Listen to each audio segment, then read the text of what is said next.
Hi everyone, welcome to this week's edition of Catherine Norma's Guide to Life podcast. How you guys all doing? Hope you had a really good week.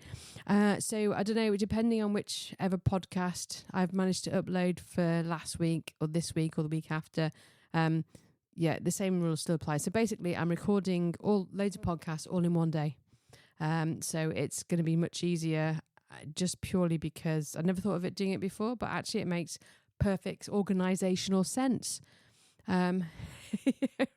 So, but usually I kind of give myself a week to think about, right, what should I do my podcast on this week? What's kind of current or what's happened this week? But for me, it's been a day. So same thing still applies because I'm recording it in my parents' house. It has now stopped raining, thankfully. But Mother may still appear saying, "Where's my gnome paint? Have you seen my gnome paint?" And I'm now beginning to doubt myself. I'm thinking, did she give me a gnome paint? Did I have it? Have I borrowed it for something? I mean, she did give me some paints, but I don't think she used those for her nameplates. They were stuff that she got from something else. So I'm now starting to doubt myself. So I'll end up trying to find it. So what usually happens is I go, do a big Kevin sigh. I'll find your gnome paint. Myself. Right, start flinging things out the cupboards and go, here it is. It's here right in front of you. You didn't see it, did you? That's what usually happens. Give her something for her. Happened the other day. She lost something else the other day. And the same, I'm like, right, here it is. Oh, didn't see it there. It's like, well, open up the cupboard, pull it out, and it's right there. That's what it is. Honestly, that's what usually happens. Oh, and so I don't even live in this house, right? But yesterday I popped in, pick up my horse trailer keys because I thought, right, okay, I've got to get practicing getting mooring on the trailer.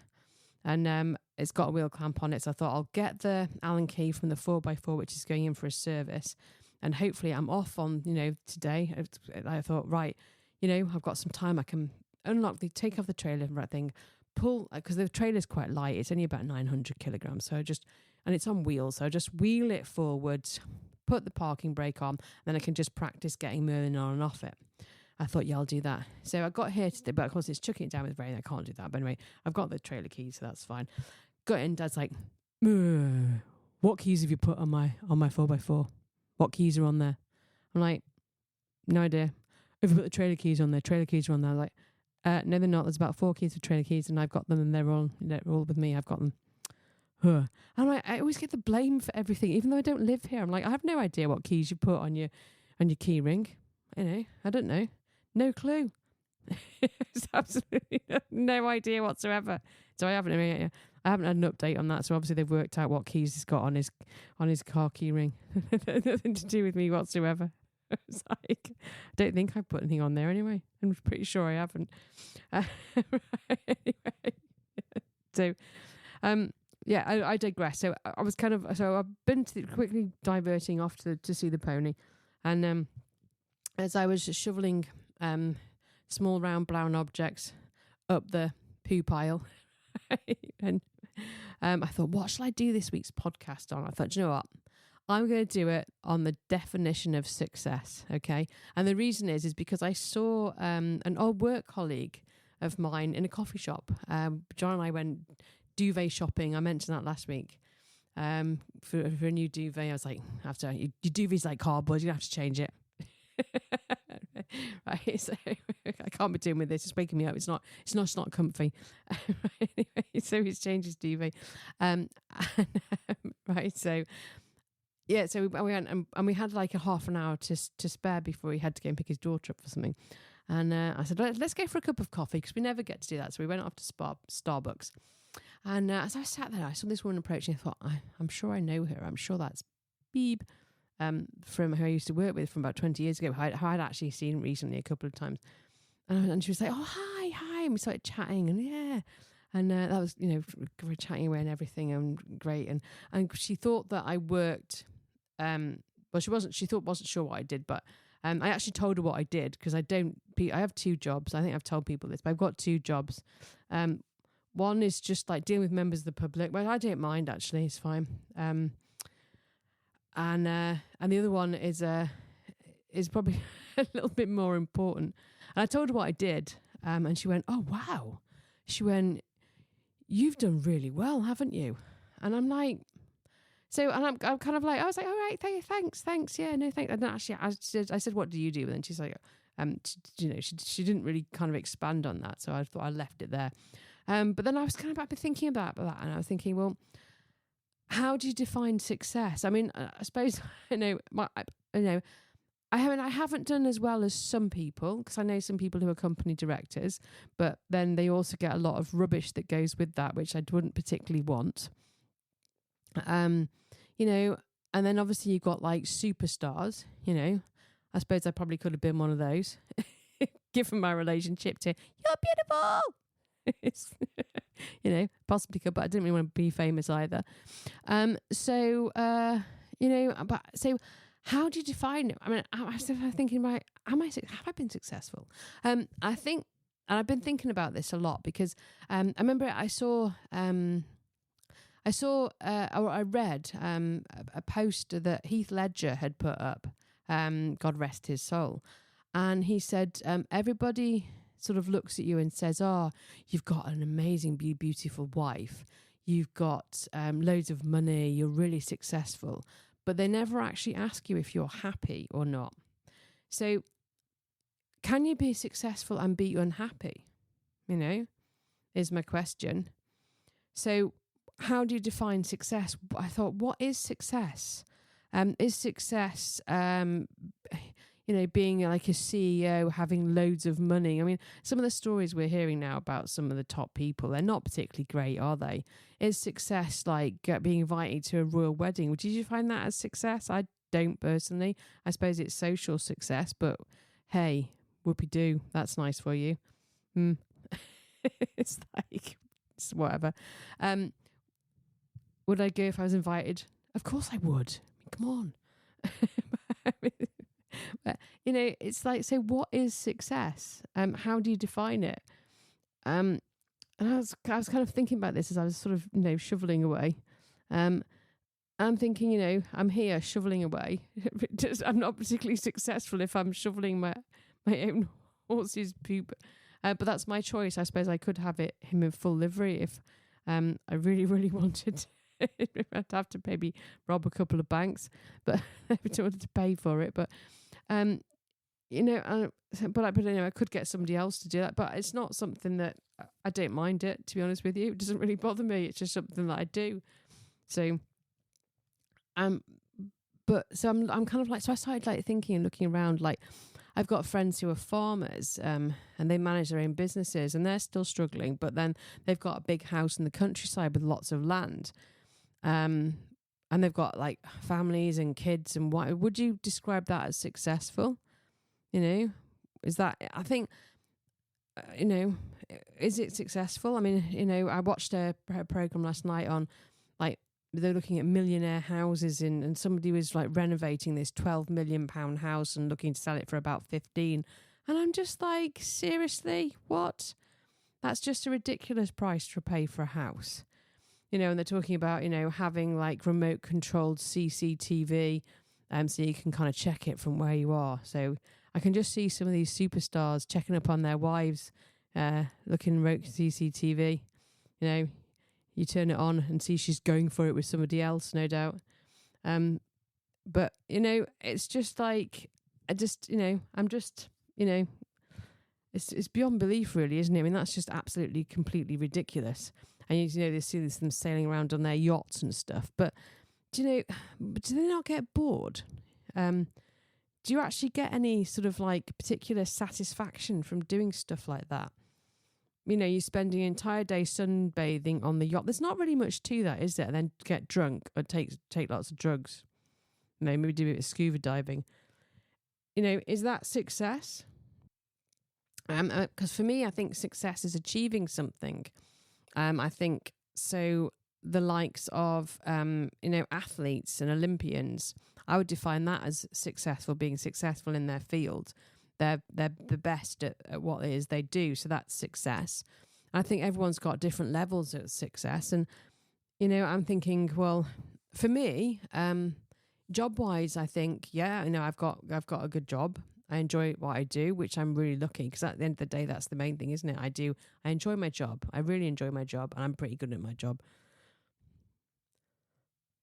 So that's all quite good. I enjoy doing my podcast. The viewers are growing, which is good, So that's a success, isn't it? It could grow even more, which is fine, I'm quite happy with that. Steady growth is good. That's what you want. I've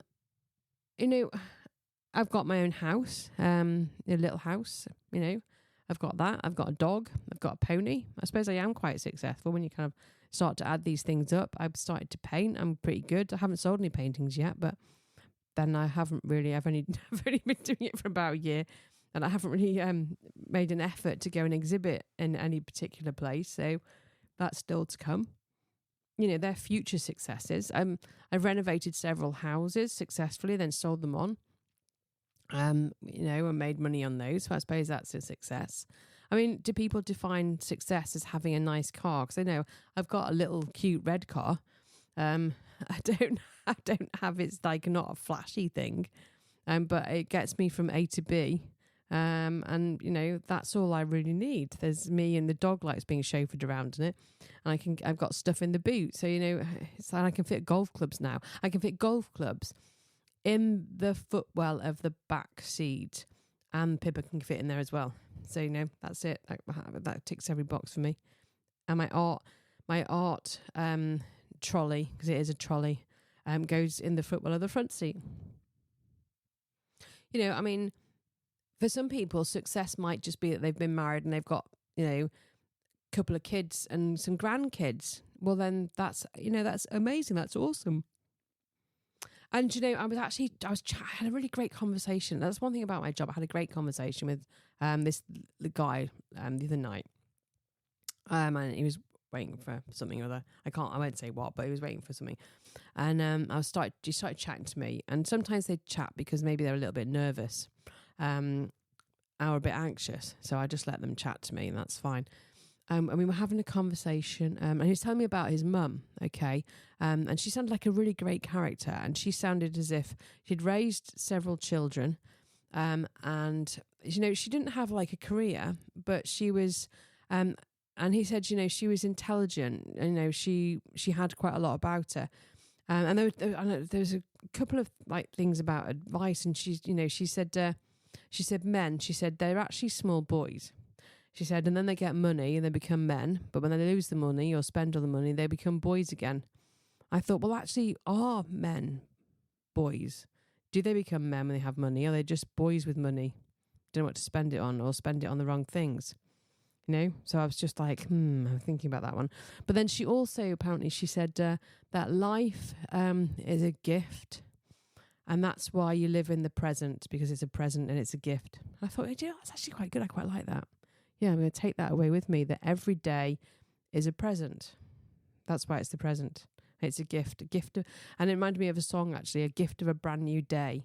Because each day is always fresh with new beginnings, isn't it? And that's why it's important not to dwell on the past. I think I've said that before. So successes of the past. I mean, maybe if you've been successful and you've done loads, but maybe you feel at a stage where you don't feel, or maybe you've lost that, but you were successful. Maybe you don't feel it's successful now, but then you might be able to be successful at something else other than making money. I guess that's what I'm saying.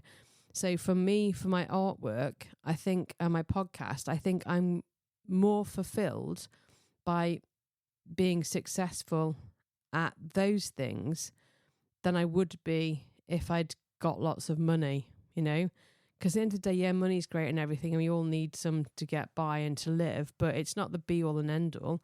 If you think about all the good times that you have, yes, you maybe go and buy, you need money to get tickets to go and have experiences and go and do things. That is certainly the case.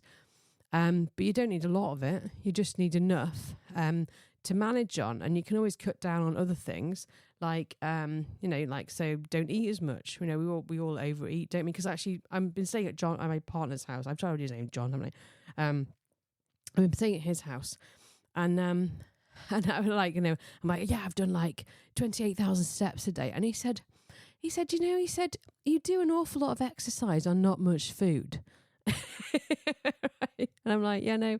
I said, I I have a banana and a bit of Greek yogurt, and maybe a couple of slices of toast, possibly something egg related with it.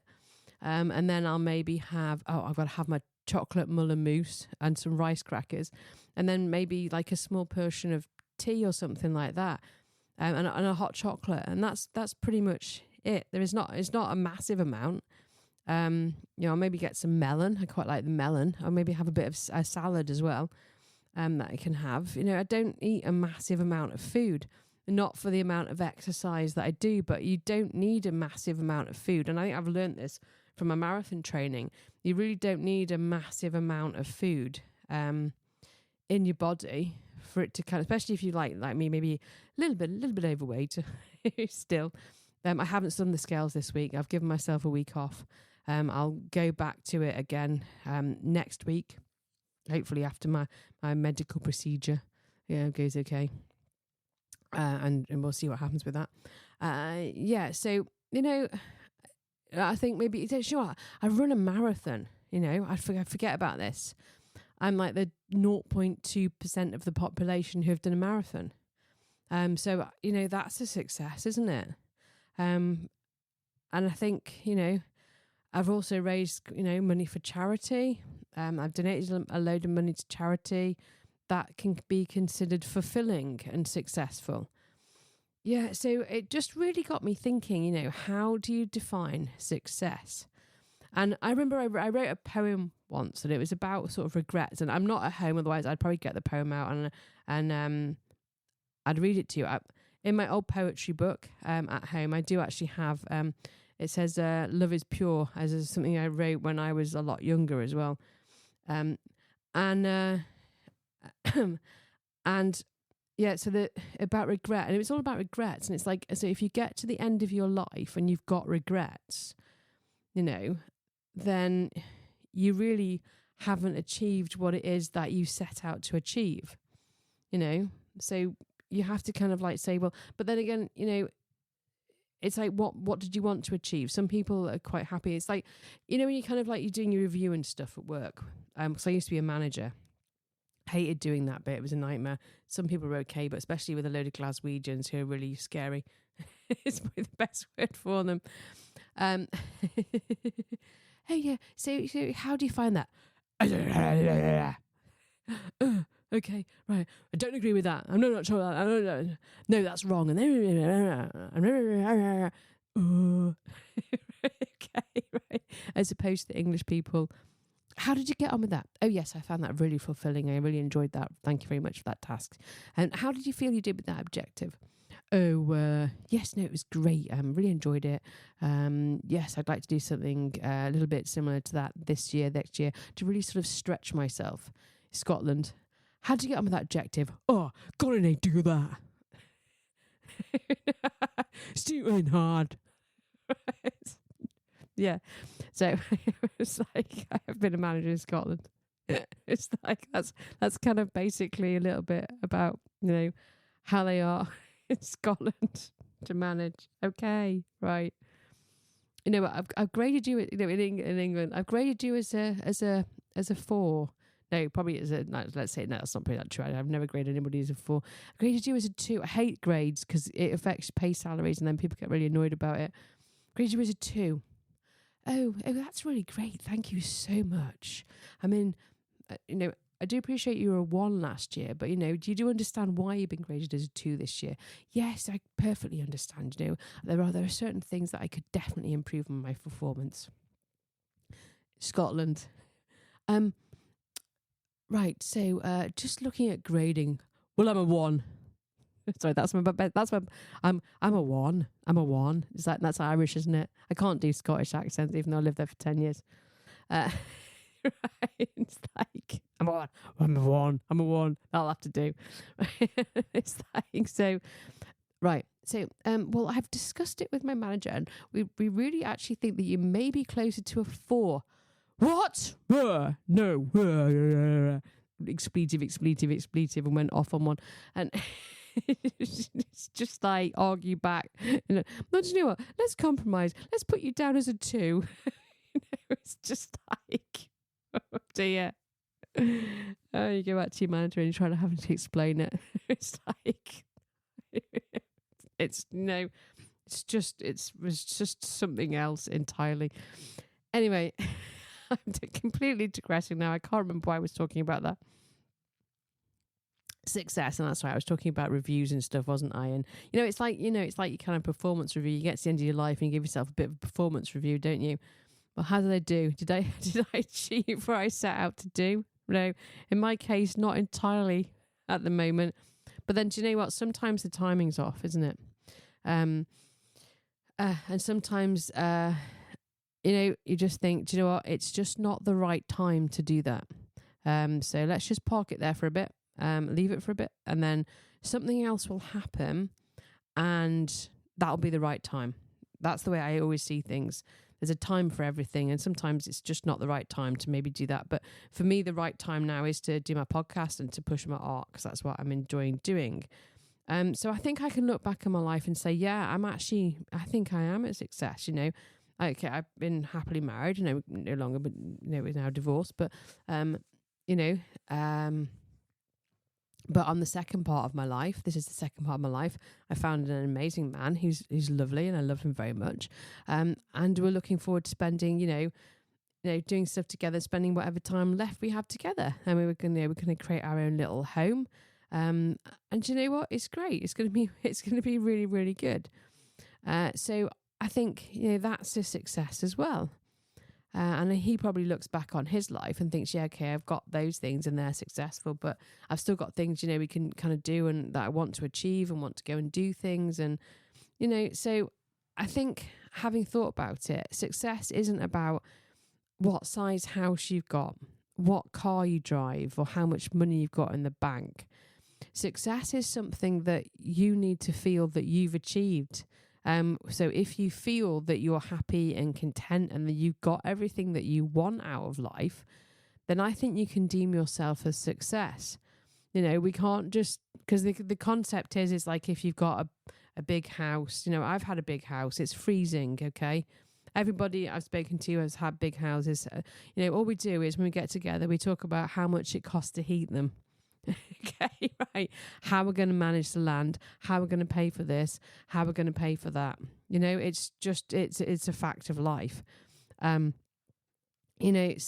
I'm just kind of like, well, having a big house isn't actually the be all and end all. And we're sitting there and we're watching something the day. That's right. We're watching this kind of like, what would you do? This one had bought this house for a couple of million or whatever like that. And, they were looking around it and I was like, that's hideous. And so John was like, yeah, it's horrible, isn't it? And I'm like, and I bet it'd be very expensive to heat. There's far too much cleaning required. Whereas life's just too short, isn't it, to be doing stuff like that? Just go and do the things you want to do. And I think that sometimes as well, and particularly me, I'm guilty of offloading stuff, but then taking more stuff on. But then I'm also good at identifying when things aren't working, and changing them, which is kind of what I'm working on at the moment. Things aren't quite right, quite as I want them to be. But rather than just leave them to stagnate and annoy me, then I'm actually taking active actions to go, do you know what? That's not quite right. It's not quite working. So we'll change that. And that's good. And I'm glad to be back in that place again. Which is, it's really, really good. So hopefully that's answered, hopefully you've got something out of that podcast. I think I have. I think would class myself as a success, but I think I still have more that I want to do, which is a good place to be, mid-50s. And I haven't even done my where am I at yet. I need to do that for May, don't I? Yeah. So maybe we'll kind of like deflect that one for a bit. And just sort of say, right, okay, that was the podcast for that, because I haven't done that one. That's the new me, new June one. It's how do you find success? And we'll leave it there. Okay, so have a great week, everyone, and I'll catch you next time.